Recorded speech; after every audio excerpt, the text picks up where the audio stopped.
Təhsil məsələsi yaralı yerimizdir. Biz bir akademiya açdıq. İndi adını demirəm, onlayn akademiya. Sentyabr ayından bura həmişə narazılıq var ki, Azərbaycanda şou biznesə marağı var, insanlar ancaq ona baxır. Çünki menyuda ondan başqa heç nə yoxdur axı. Biz başqa bir menyu təklif elədik.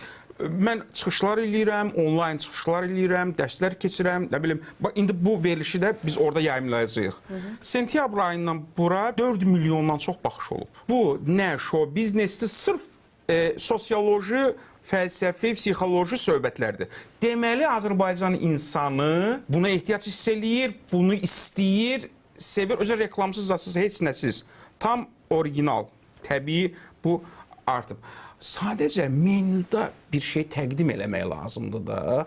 2008-ci ilin sentyabr ayının 15-də universitetdə birinci gün dərsə getdim. 2 il məndən əvvəl bir xanım dostumuz orada dərs deyirdi. Dedim ki, universitetdə nətər davranım tələbələrlə? Dedi ki, yumruğunu masanın üstünə vura bilməsən, müəllim, uğur qazana bilməyəcəksən. 11 il o universitetdə dərs dedim, 5000 tələbəm oldu. Tam onun əksini elədim. Can dedim tələbələrimə. Və bu 5000 tələbədən mənim can deməyimdən cəmi bir nəfər, bir tələbə sui-istifadə elədi. Hamısı yüksək səviyyədə. Biz bəzən özümüzə də həqarət eləyirik. Əşi, bizdən düzələn olmaz. Bu böyük xəyanətdir millətə.